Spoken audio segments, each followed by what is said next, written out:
we got the last game we're going to talk about here, the Steelers and the Eagles.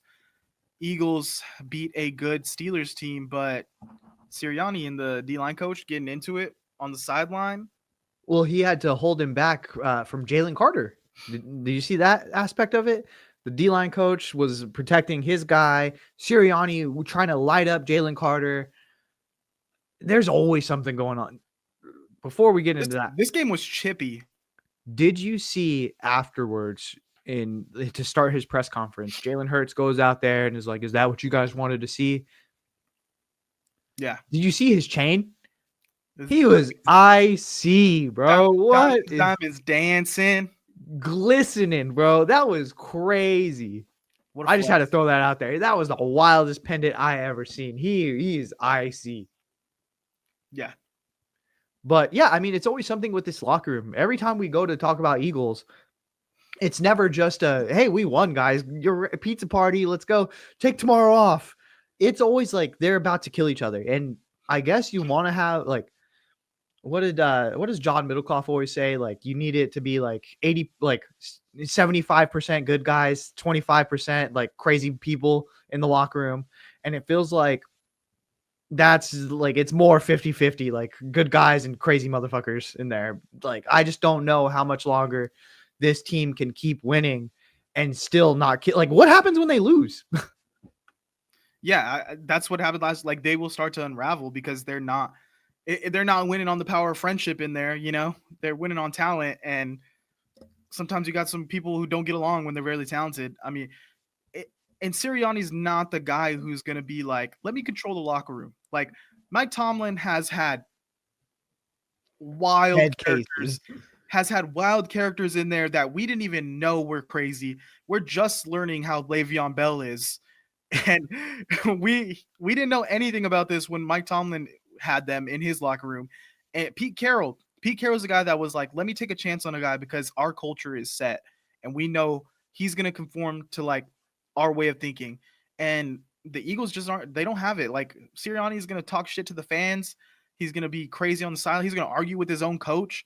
Like, this could easily unravel. And on the other side, I think Russell Wilson has definitely gotten humbled by the situation from Denver. And this is a team that I think could make some waves in the playoffs.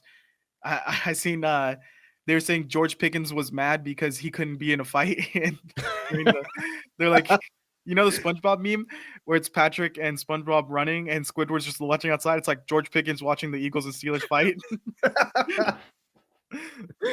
But yeah, like, we had to take it like that. Their best receiver wasn't in this game. Russell Wilson's been really good this year. The defense is really good. I mean, they didn't get blown out by the Eagles. They were kind of fighting in this game. Yeah, I mean, it depends. It's all going to depend on the draw for the Pittsburgh Steelers. Depending on what matchup, I think that they are a viable contender. There's just some. I think 100% they could beat the Ravens. I think 100% they could beat the Ravens. I think it's just going to depend on how things shape out in the actual playoff picture and who they're going to be playing in the first round. I think from there, if they get a good matchup, it's momentum. I think it just snowballs. Yeah, and the Eagles, I don't think they could beat the Lions, to be honest with you. I don't think they could beat the Lions either. I don't know if they could beat the Packers. This is a team I'm just very interested. Like, let's say they run the table, like, good for them. But if they get a loss at any point in this, like the rest of this regular season, is that the straw that just breaks the camel's back when it comes to this team? Like, because right now they only have 2 losses. They're very much a winning franchise, a winning team right now this season, and there's so much turmoil in that locker room.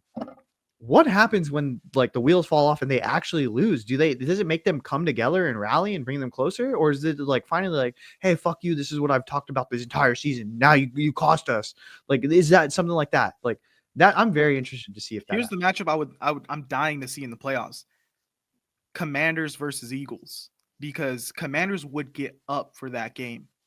And I feel like the Eagles they still feel like big brother. Like, oh yeah, we're better than that squad. Commanders hang around. Jane Daniels makes some plays. Could be an interesting game for the Commanders. Yeah, man. I don't know. I think the Eagles would like little bro them. I think that they would. I think that the Commanders are a year away from being a year away. I think that they have a piece at quarterback, but I just don't think they have a full roster that's on the talent level that the Eagles are. Yeah, well, that's all we're gonna have time for the NFL today. Make sure you guys comment what you think, like, subscribe. We're here every week. We're gonna be talking every NFL game next week, so stick around. Later.